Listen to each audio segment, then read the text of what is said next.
Hello, thanks for listening to this latest Jiffy and Stubbsy podcast. Jonathan Davis, one of the greatest ever dual code rugby players, is talking to us from South Wales. I'm in southwest London, and we have two very, very special guests joining us today. Jiffy, first of all, how are you doing? All okay? Yeah, same really. So I'm glad a few things happening on television. So watching Gangs of London and what else am I watching? The Last Dance with Michael Jordan. So that's good. And the SAS Celebrity is good as well. Watching all them celebrities get battered. I saw a bit of that last night. Tell you what, Fash has got a little bit. He's got a bit of a challenge on his hands, hasn't he, John Fashanu? Yeah, Anthony Bello, I think. They've got to calm down a bit, haven't they? We have two very special guests joining us today. Thank you to Mike Phillips and Graham Rowntree for joining us. Jiff, you know better than anyone, just these are two massive figures in rugby union joining us today. Oh, huge legends. And I'm sure if we weren't on this lockdown, neither of them would talk to us because it's far too busy. Mike, so many games for Wales, hundreds and hundreds of games for Wales. Graham played for England, coached England. You've both been on Lions tours. You've both, rugby's taken you around the world. Thank you very much for joining us. Graham, where are we talking to you from, please? Jiffy's in South Wales. I'm in southwest London. Mike, I think you're in Dubai. Is that right? Yeah. I've been based here. Me and the wife and the little one, we've based here for 3 years now. So it's just started raining, actually, which is a bit strange. So, no way, in Dubai? Yeah, I just had to pull the clothes in off the line there. So, Graham, where are we talking to you from? Where are you talking to us from, Graham? Hey, Ray, it's a pleasure being with these two. All of you, legends. I'm in Leicester, so I work in Munster, work in Ireland, but not quite got round to moving over. We were going to do that this summer, but that's on the back burner, obviously. So I'm in Leicester with the family. What level of restrictions are you working under, Mike? Can you go out, can you do what you want, or is it very different in Dubai? It's been very strict, to be honest. I mean, it's been up until 2 days ago, it's been full lockdown. Only one person from every household is allowed to go to the supermarket once every 3 days. When you do go out, you have to wear a mask, gloves. So you can go out now and spend some time outside. But before that, you weren't allowed to go out, and that's been the case for 5 or 6 weeks. So it's pretty strict, but it's I think it seems to be, getting to a lighter sort of stage now, which is quite good. Is there anything they've said? Have they announced any kind of procedures to get out of the lockdown or nothing?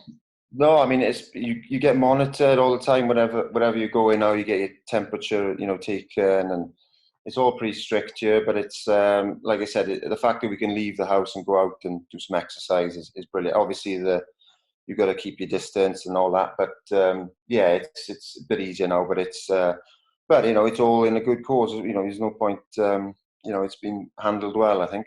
Absolutely, we are where we are. Graham, what's your routine? What are you doing with your days? I do a bit of training. I've got a watt bike, but I have the same trouble as Jiffy. I just can't make it go fast. Too many birthdays, I think, is the medical term. Too many birthdays. I don't think. No, I'm at home. I've got 3 kids. I'm trying to do a bit of training. My oldest lad, he's a prop forward. He's 18 next week. Trying to be in the gym with him. Trying to keep up with him, but he's a beast. Do a bit of walking, but just lately we're getting into a bit more rugby. We do a lot of team meetings on Zoom or Microsoft Teams, just trying to stay connected with the rest of the lads. There we are. I know it must be like an eat-a-thon in your house and with 3 kids as well. There's a fair amount of shopping. When we are allowed to go out shopping, there's a fair amount of shopping. But the kids, the kids can school online. We've got a bit of space here, so we're not on top of each other. They're quite enjoying it, the kids. I'm enjoying a bit of family time, if I'm honest with you. Yeah. And Mike, what are you? What was your little one now? He's 21 months. That must be hard work at the moment, is it? Not being able to kind of go anywhere, just. Yeah, he's been great. He's flying, to be honest. He's good fun, and he's into everything. You've got to watch him all the time. So it's been a lot of fun, and it's the in-laws are here as well, which that's been exciting. That's been quite tough. Sincere. They're French. They don't even speak English, so it's been quite tough. I can imagine. So what are you on over in Dubai now, mate? You were doing all them coaching schools, and you know everything's on hold. Are you just planning for everything when lockdown's over? Yeah, just trying to plan for next year now, and it's tough, really. There's not much you can do. So to be honest, I've done a lot of training since the lockdown. I've just tried to concentrate on myself, my eating, and no alcohol for like 6 or 7 weeks.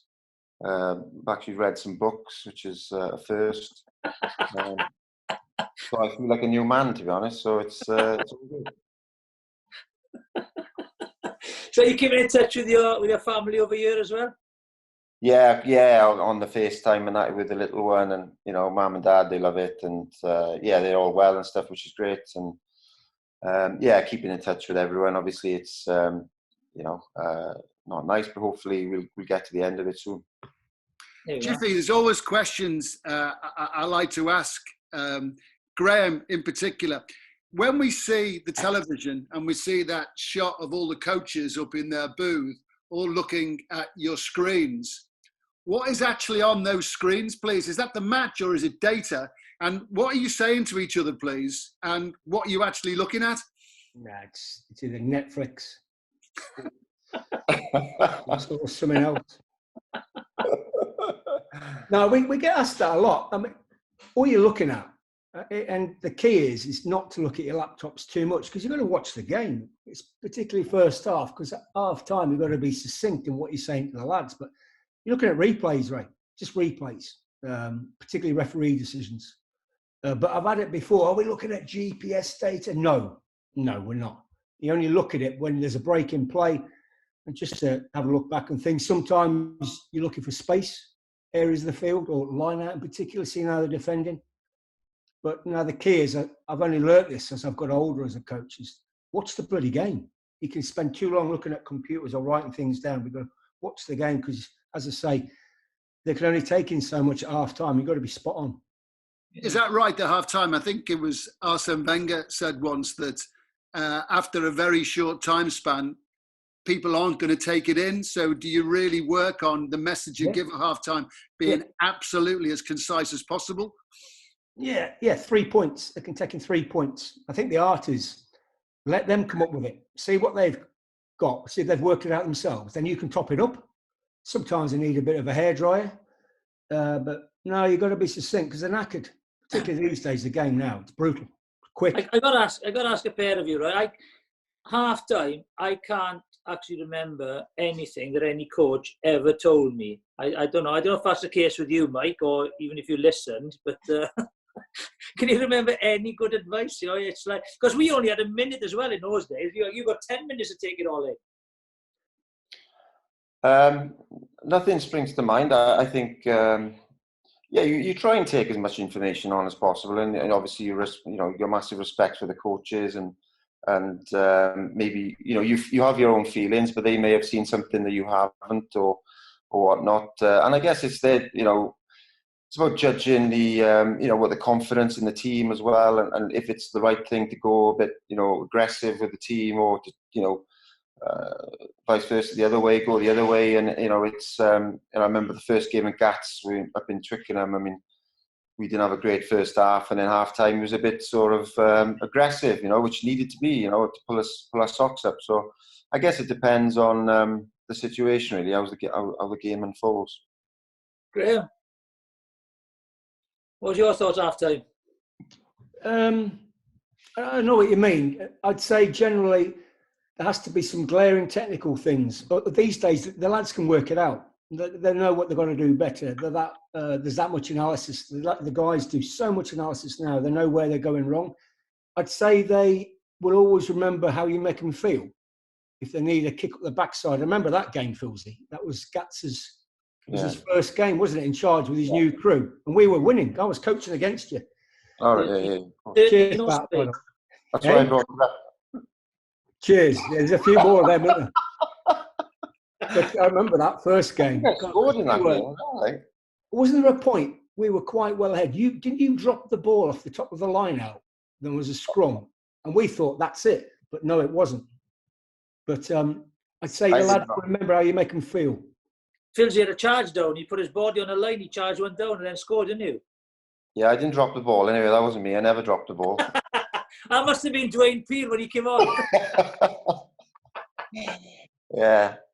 So before we got to your careers, playing careers, I got to ask you, the last World Cup was so different for a pair of you. I'll go to Mikey first, right? You were involved in the ITV presentation and all the broadcasting. Did you enjoy that part? And because it's big international event, did you enjoy it?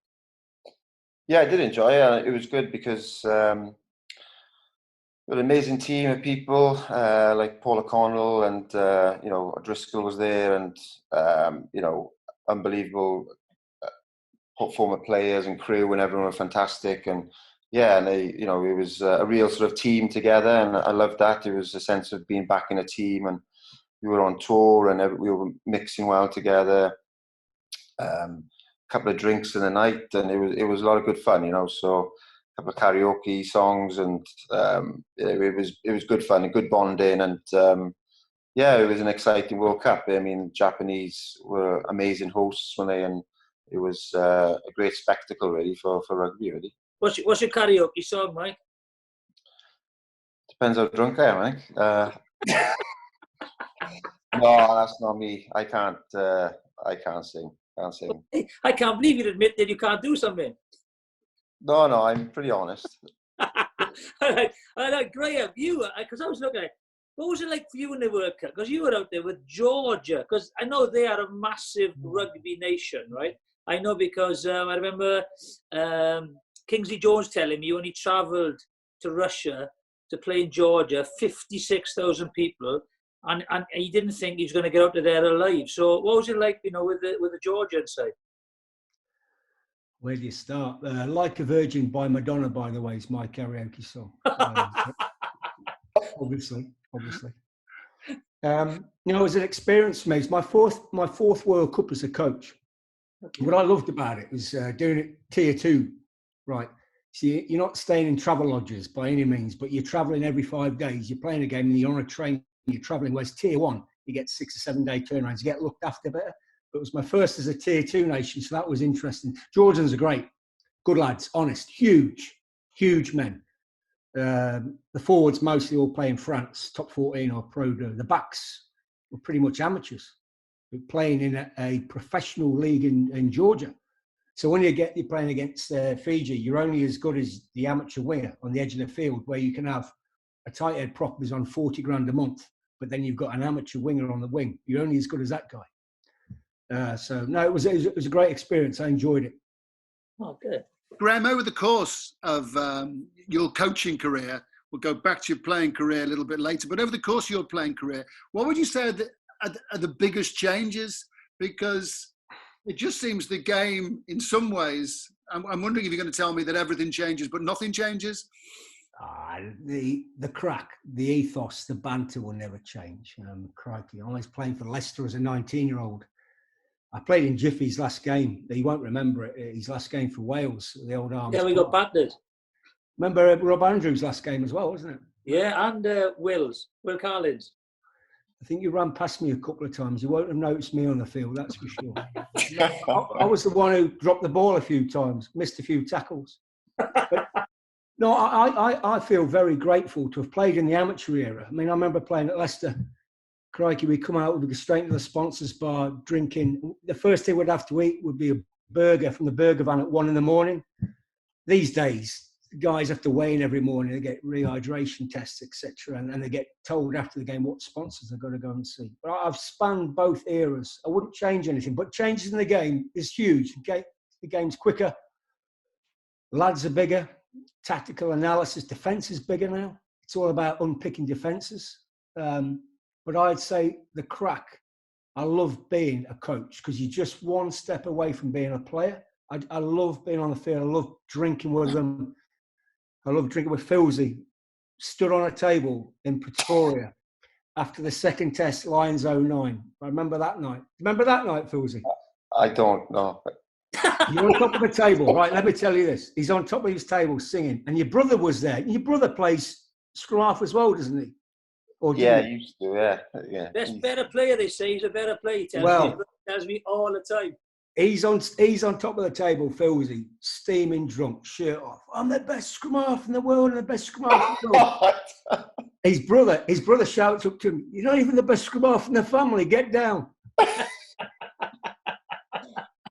I love the game. Right, that crack, that banter, the pressures are greater, but that will never change. You carry that around with you, don't you? Because I think at whatever level of rugby you play, you've got a group of guys that you go through life together, and the ups and the downs of it.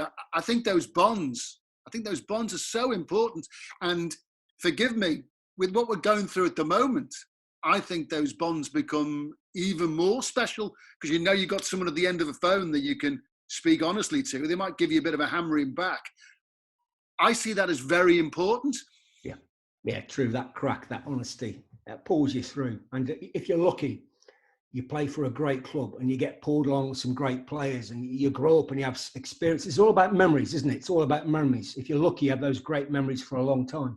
I tell you, on that Lions tour, sorry, like in 09, I think we built that camaraderie from the outset. Didn't we? The first sort of night together, we had a couple of drinks. And I think we were supposed to go sailing the next day or something, and we were having such a good time getting to know each other. I think that got called off, and from there we all just it was, you know, you could feel that, you know, the boys bonding and, you know, wanting to sort of fight for each other moving forward, you know.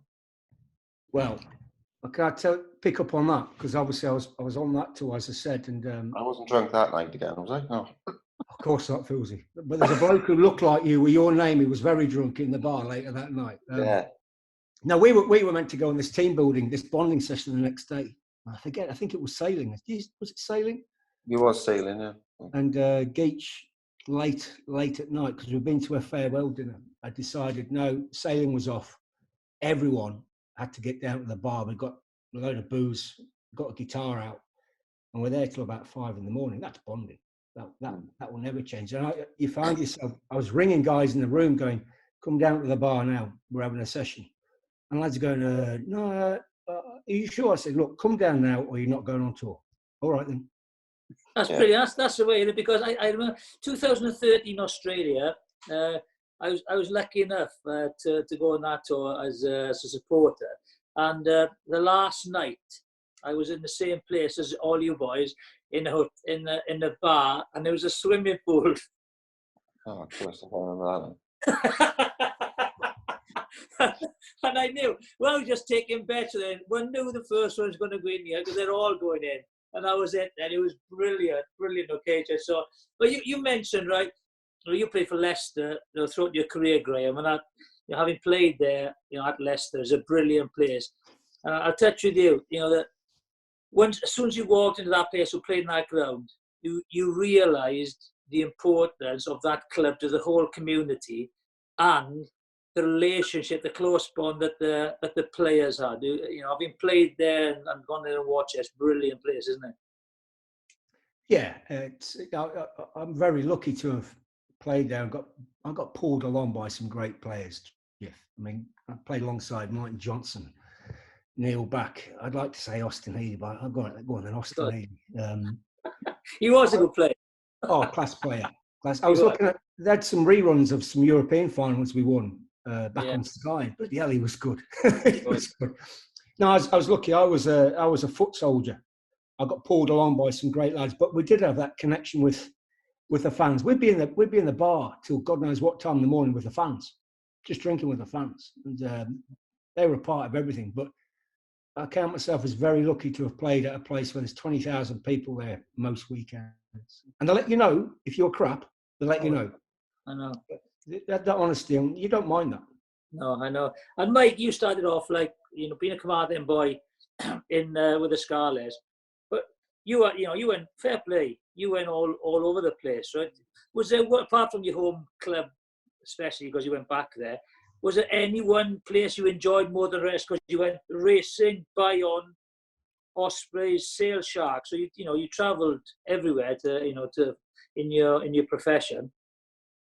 Yeah, I think each of them have sort of a reasoning behind it, and each of it has its own little journey, doesn't it? I think I started off in the Scarlets, but then I had to sort of go to play because Dwayne was there, so I went to the Blues, and then Ospreys kind of came in then, and they were assembling a big squad, and I think we could have underachieved there. Really, we should have done a lot better, but still, I thought going there, Justin Marshall was there, and it's great to learn from him, and he didn't teach me anything, didn't say a word to me, so that was great. Yeah, and then sort of I wanted to sort of experience France then, so took me out overseas, and then you get to play with, then I got to play with Joe Roccacoco, Dan Carter, and all these, you're mixing in not only with the French players, but South Africans, Australians, and you're developing, your game, but also yourself as a person, and it's a great experience going away, and I know you've done it and stuff. So it's I met my wife in France, and so it's they all sort of played a part, really. Good memories. Was the bonding and the culture the same? I think it's the same in England and in Wales, right, in the UK. Was the bonding and the culture different in France? Yeah, they're not as wild, are they? But I didn't realise, going to the south of France, I didn't realise how big rugby was there, and I think how many people would sort of recognise the players and things, whereas going to Paris, nobody cares, you can do whatever you want to do, and but I didn't quite realise the impact that you had on small little towns in the south. It's massive, it really is, and it's amazing. The bigger crowds down there is fantastic. It was a really good time down there. Guys, when you mentioned the Lions, if I can ask you to go back as players, first of all, when do you start thinking about there's a Lions tour coming up soon, and when does it start to enter your head that this would be a target that you would like to get, something you'd like to get picked for, or can you not afford for it to come in your head? What was your thinking? Go on, Philsy. Go on, mate, you go first. I grew up with it. Just grew up with it as a kid, watching the Lions. I remember watching my favourite Lions series, the '89 Lions series in Australia. Violent that. Rob Jones and Nick Farr-Jones going out to the base of the scrum. Rob Jones fighting. He's never won a fight in his life. He started a few. He's never won one. I've played with a few players like that. The Battle of Ballymore, famous history, rich history, the Lions. And then my first tour was '97, which the first pro tour. It was special. We went to South Africa. No one gave us a chance. But as I say, it's the first pro tour. We had all these leagueies suddenly pulling us along into professionalism. Gibbsy, Batman, Scotty Quinnell, leading the way in terms of professionalism. It was about that time that unions started adopting more of a rugby league defence as well. It just brought more structure. But crikey, we had a good time, because Lions are special insofar as you've got to pull people together quickly, and it's not about the amount of training you do, it's what you don't do, because the lads are all knackered. It's the wrong end of the season. You've got to keep things very succinct and brief. But '97 was my favourite as a player.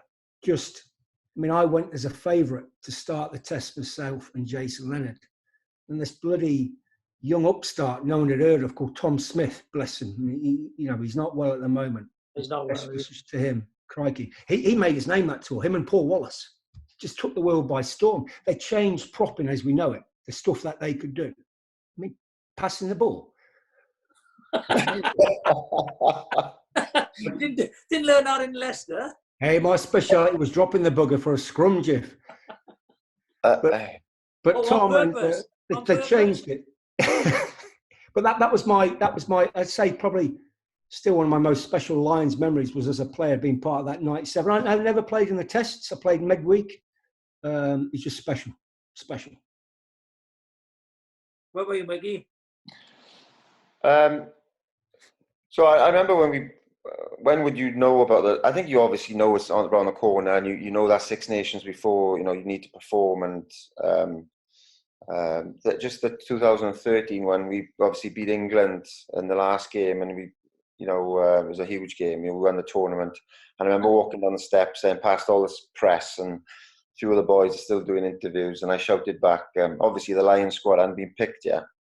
I shouted back, and I wanted everyone in the room to hear me. I said, "See you on the Lions, boys." But I don't. The Welsh boys are all laughing, but some of the English boys weren't happy with me. But I think it's around the corner, and it's you've got to perform in that Six Nations before. And for me, funny enough, I really enjoyed. I loved the 09 one.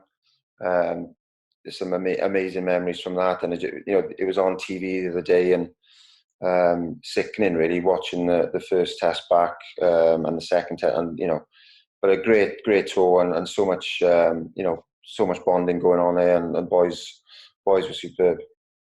On a Lions tour, if you say something or do something that is a little bit daft early on, can that stick for the entire tour? If you've got to be a little bit careful when you first meet up, or otherwise that can stick with you throughout the next for the next weeks?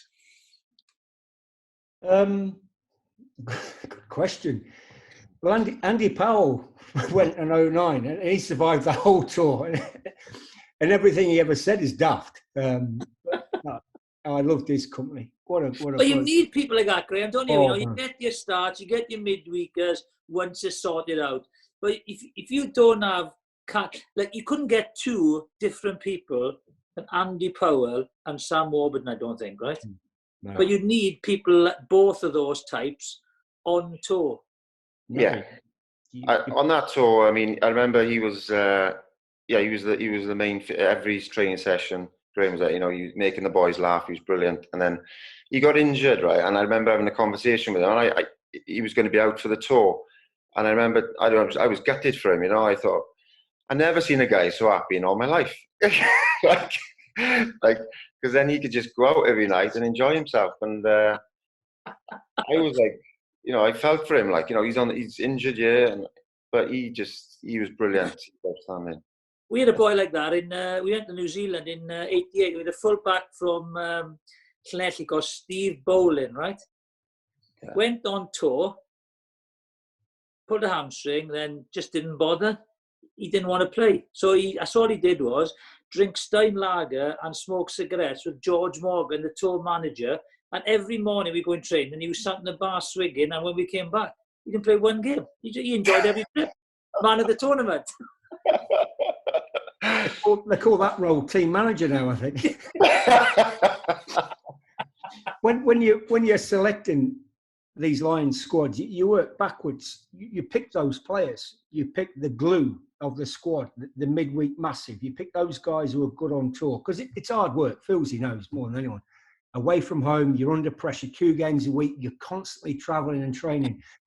You need good lads. You need good tourists. You need guys who will respectfully play in that midweek team and not be a pain in the backside if they're not picked in the tests. So then you need the rock stars as well. But you start backwards and you pick those good tourists.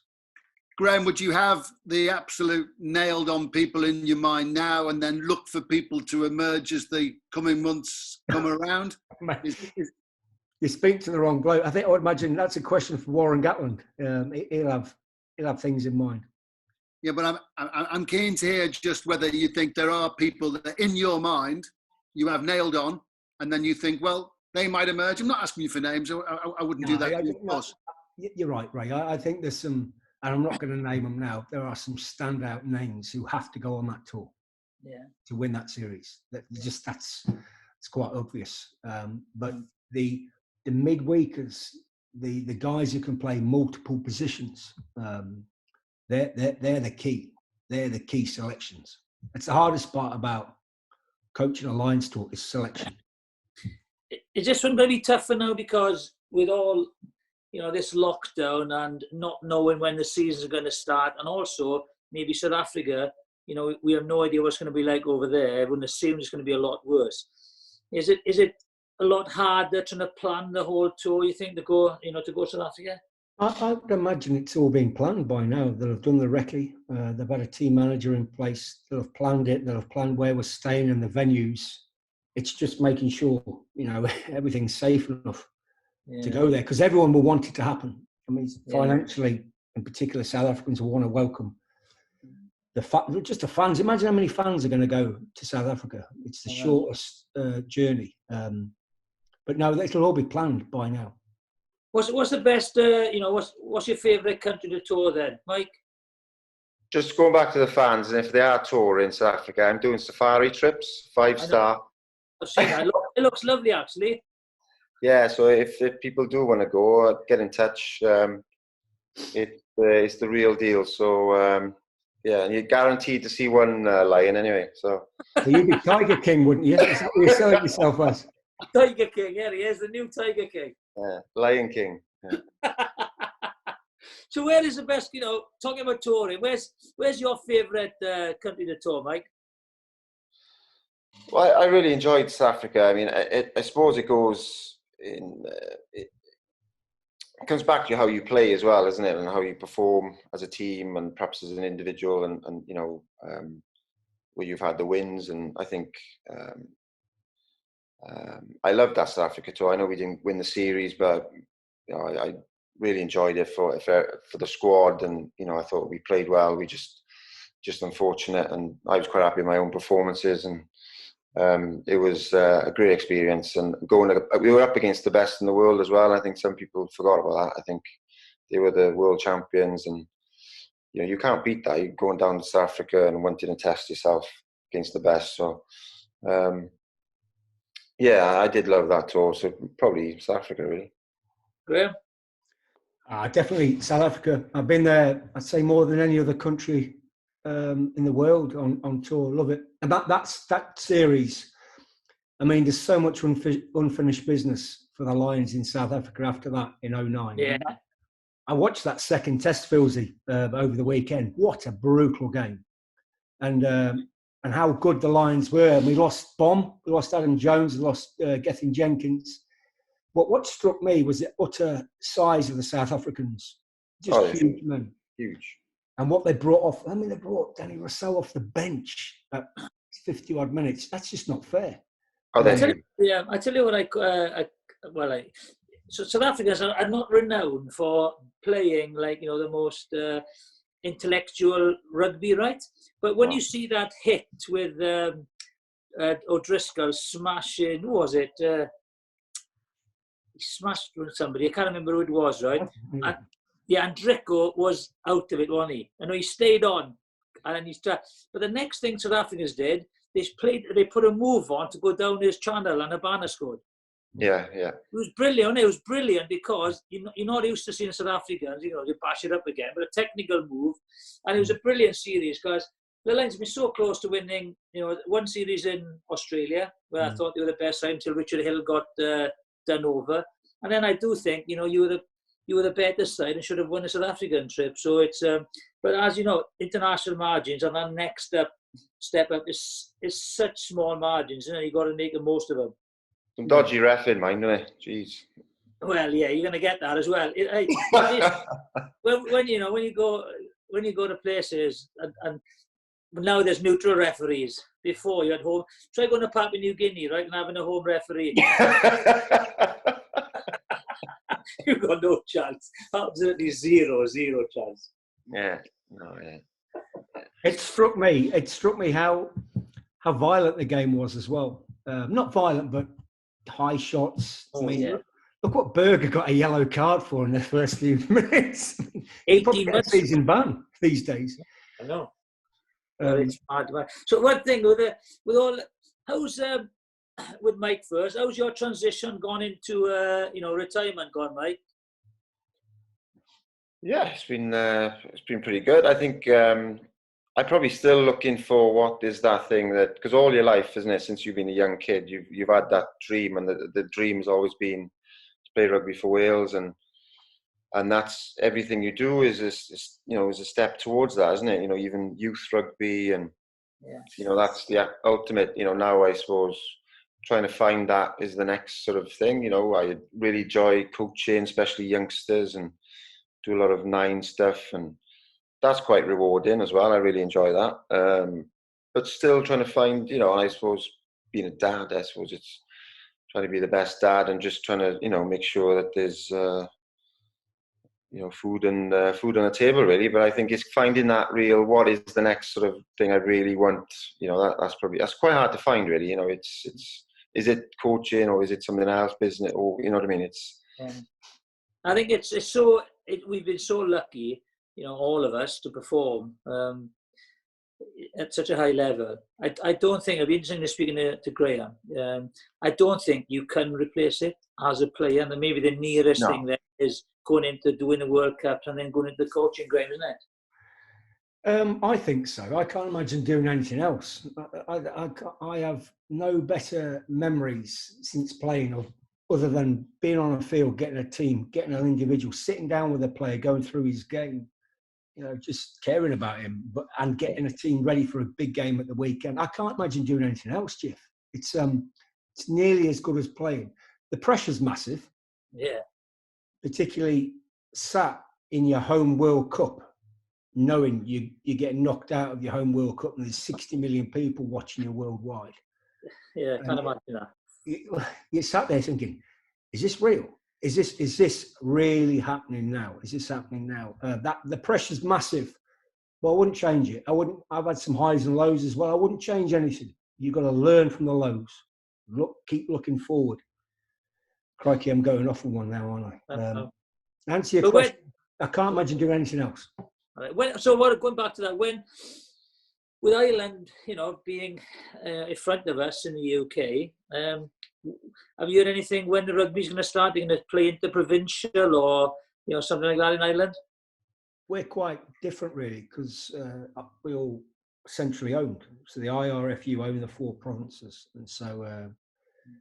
It was interesting. You're talking about salary reductions as such in the Premiership. We had that done within 24 hours. We were told by the union. That's fair enough.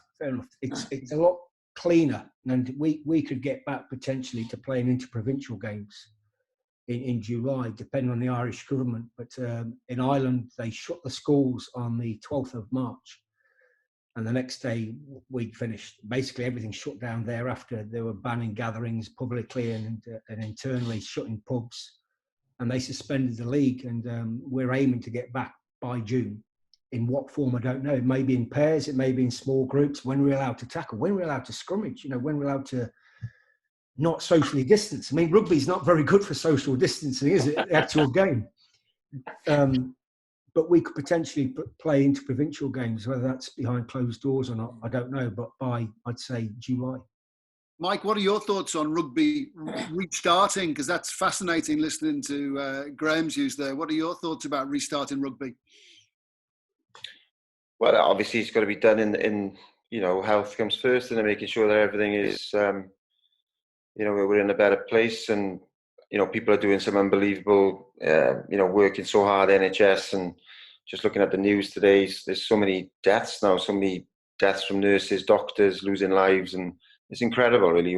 So that's the most important thing, is that we get over this and get through it. And, we all want rugby to start as soon as possible, but, there's a bigger thing, isn't it? We've got to make sure we get over this period, really. Yeah, well said, Mike. Graham. Anything interesting on Al Jazeera to watch, Mike? What's that? The sport channel, is it? It's a news channel, I think. The old Dubai news channel. Well, we do have a bit of Sky. We've got a bit of everything here. So I haven't seen much of that. Sorry, no. Graham, you made a great point there. When you do get back, there's a phrase at the moment, isn't there? I'm hearing about the new normal. Well, for coaching and how you work with your players, as you said before, for scrummaging, for getting your players together, it's going to be a brave new world for a while. And for how long, we don't know. We don't know. There's so much unknown, isn't there? It's difficult trying to plan as coaches. We're speaking daily, and we have these Zoom or video meetings with the whole team on occasion. And you don't know what's going to happen. Will we be allowed to train in small groups? But you just can't see a fast progression going back into tackling and scrummaging but I think we will play by midsummer. Having said all that, we have to. How's the state of mind of the players? Pretty good. You know, they've all got programs. They're in daily touch with our conditioners, and they've all got GPS units, so we can track what they're doing, even in lockdown. And luckily, where we are in Limerick, a lot of the lads they've got plenty of space to live on farms, so training's not an issue. Guys, I'm afraid we always ask this week in, week out, that little time when we say best this, best that, because we find it fascinating. What's the first thing that comes to mind when you think of the great players you've played alongside and the great players you've played against? What are the first things that jump to mind, please?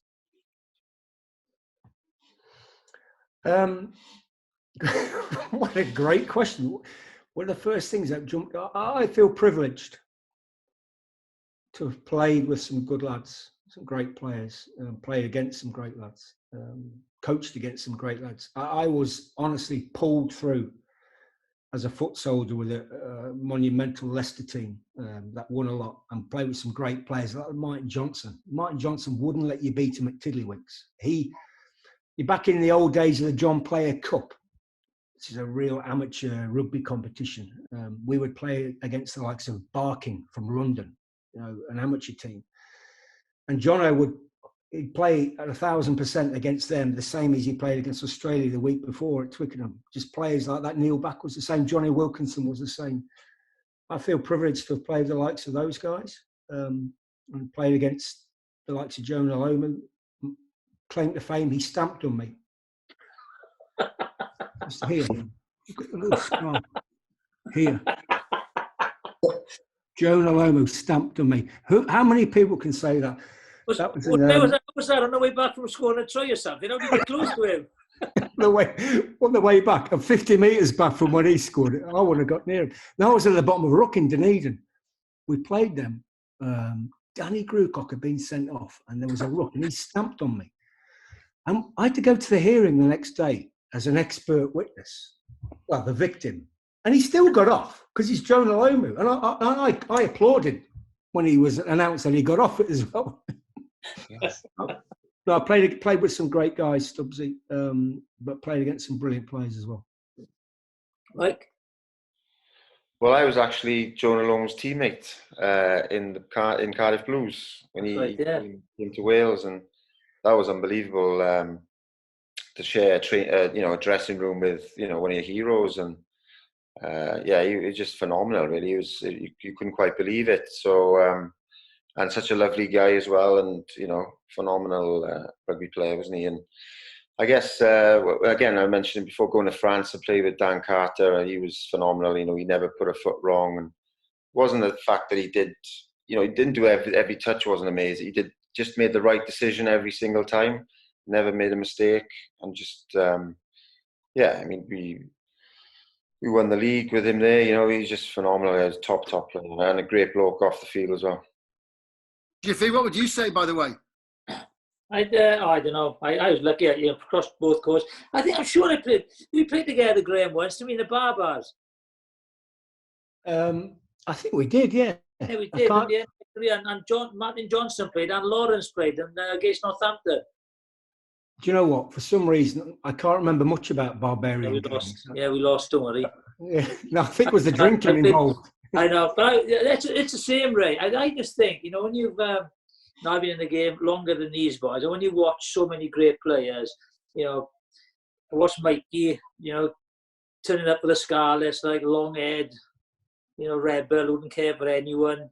I went to go and play against Leicester, the Barbarians, and then played, with them against Cardiff. And you have so many. It's very difficult to pull a couple of names out of the bag. Jonah Lomu was the obvious one because he changed the whole game. But no, I think like the pair of them, so many very fortunate to come across, play with against and watch some of the greatest players who ever played the game. You see, I come at this from a fan's perspective, of course, and when those huddles develop now, I don't understand the physics of it, but it's terrific the way the huddle starts to move and it has a momentum, and obviously people can't stand still. And I just always think to myself, the emotion that must be going on inside those huddles, and then it starts to sway a little bit. And I can only imagine that absolutely is an emotional thing to be part of. Yeah, and I think the huddle is, you're sharing it with each other, aren't you? I just remember being pretty nervous. I don't miss those nerves before a game, not being able to eat for hours before. And then the huddle was like you're sharing it. You're literally bonded with the brave lads, the braver lads around you. The one thing I miss, I don't miss playing because body's wrecked, like all of us really. And but that anticipation, where before you walk out onto a pitch at different levels, like you play for your little junior club first, and you walk up to the sports field in all villages across the country, and then when you get to the next level, your club, and then when you get to the international level, those feelings are just unbelievable. Those things are the best moments of your career. The anticipation of going out to play with your best players in the country and against the best players of other countries is just amazing. Yeah, I suppose it's you got to take those moments and really sort of enjoy it. And a lot of players might get nervous, but there's no point getting nervous. You're there because you're the best. And one of my first games, I remember walking out and I was all negative in my head, and I ended up playing poorly. It was against New Zealand, and I thought to myself, if I ever get a chance again to play, I'm just going to be myself, enjoy it, take it all in, and go for it. And there's no point being nervous, and you just got to be confident and really, that's the moment you live for, and that's why you train so much for, and that's you're there where you want to be. So, very special moments. Yeah, I'm with Graham because I was very different. I was very, very nervous in the changing room until I crossed the white line. I wish I'd have had Mikey's attitude in the change room, because I'd have enjoyed the game a lot more. So all I was doing was spewing and shitting everywhere, to be honest. I was nervous. It's anticipation, isn't it? It's excitement, and that's why And then when afterwards, like Graham said, a story, I was on top of the tables after the second test. Well, all that is emotional, isn't it? It's emotion, getting rid of it, and it's unbelievable. You have to enjoy it as well, Graham. I was a coach now. You win together and you lose together, so you've got to enjoy those wins, haven't you? Yeah, it's memories. It's all memories. Yeah, you have to enjoy the wins and save them. And you're constantly, these days, the lads tell them, savour these moments, because there's amateur rugby these days. The guys are playing so many games. Savour these moments. I go back. The nerves were more physically, your body saying, right, I know what's coming here. I know about the impacts. Yeah. In my case, it was my ears. My ears going, shit, here we go again. Here we go again. Syringed at half time, sewn back on at half time. Oh. Stick into the pillow after a game. Wake up. Oh, but yeah, your wife was loving that. She married me for my ears, Jeff. Can't get her hands off them.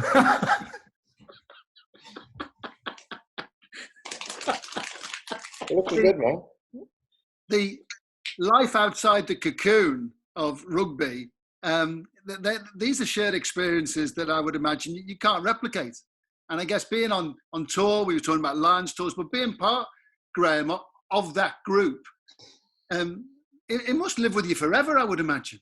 Yeah, there are memories, and we're lucky. We're lucky, the memories. I mean, good and bad. You've got to put them in the right context. You've got to learn from the bad memories, savour the good ones. No, I wouldn't change anything. Some great times with some great people and living it. I was just looking at Philsy there and thinking about 2013, the Lions tour, and losing that second test in Melbourne in dodgy circumstances, and the pressure we were under going into that third test in Sydney. And there's not many Lions tours that are won in the third test historically. And, your squad, you've got injuries, but the pressure going at that third test, and to have had it won by 50 odd minutes was just incredible. That for me is probably one of my best memories ever. Yeah, no, that was incredible. I just remember putting the ball in the scrum, Graham, and then the scrum would just go forward. You know, we'd win a penalty, and then half a step up. Yeah, it was just incredible. Early on, we boys just dominated, and yeah, it was an amazing tour. It was a bit of a different tour for me because I got injured in the first game, and then I was just trying to ice my leg the whole time. I was playing on one leg basically, but still part of history, and what a group of boys again. It was an amazing experience. Do you keep memorabilia, guys? Do you have stuff from Lions tours? Do you have stuff just from your career? Are you the sort that collect memorabilia and have things around? Or I don't think you do, Jiff, do you? You haven't got an awful lot of stuff. No. Georgie Best, I told you this before, Georgie Best signed jersey upstairs, and just your old jerseys in the loft somewhere in a bag. So hopefully, again, I've been retired a long time now, but when I do, pass away, my kids will appreciate things, I suppose. So not that I'm going anywhere at the fucking moment, to be honest. Mike, Graham, do you collect stuff? Do you have it around? Is it stuff that does it matter? Mike, go. It's all in my mother's. I shouldn't say this, perhaps, but it's in my mother's house, up the attic and in bags, and she gives a lot away. Try and tell her off now and again because someone knocks the door and asks for a jersey, and another one's gone. So, they're all special, but I've swapped a few jerseys over the years, and yeah, it's just nice memories. But it's more perhaps, I've got a little boy now, and it's more for him, isn't it? Like Jonathan said, for the kids, and it's more about that, isn't it? So one day he'll appreciate it, hopefully. Yeah, I guess your memories are up there. Graham, do you keep anything? The odd shirt. I've not got any hung up, that's for sure. I actually found a box of medals that we won with Leicester, Premiership medals. I'd say one of my prized possessions. It's not a shirt; it was a watch. Phil, did you buy one of those Breitling watches from 2013? Yeah. It's an engraved watch that we got cheap. Lovely bit of kit. That for me, that's special. I never wear it. It's that nice and expensive. I dare wear it. It's that special to me. It's in the cupboard upstairs. But that's about the one thing I do keep that I cherish. That's just brilliant because you don't wear it, because if you wear it in training, right, some of the boys will take a piss out of you. That's basically it, isn't it? That's the environment you're in. Yeah, exactly. Look at you and your Lions watch. Yeah, play for the Lions, did you? Yeah, I know. Actually, yes, I did. Oh, here we are. Time has beaten us. Massive thanks to Graham Rowntree. Massive thanks to Mike Phillips. Jiffy, it's been terrific talking to the guys, hasn't it? Fantastic. Yeah, brilliant, boys. Lovely to see you. And whatever happens, stay safe, okay? Yeah. Stay safe, everyone. Thank you very much. Thank you very much, boys. Jiffy and Stubbsy back next week. Thank you, everyone. Bye for now. And thanks for listening to Jiffy and Stubbsy. Hope you'll join us again. Please hit the subscribe button.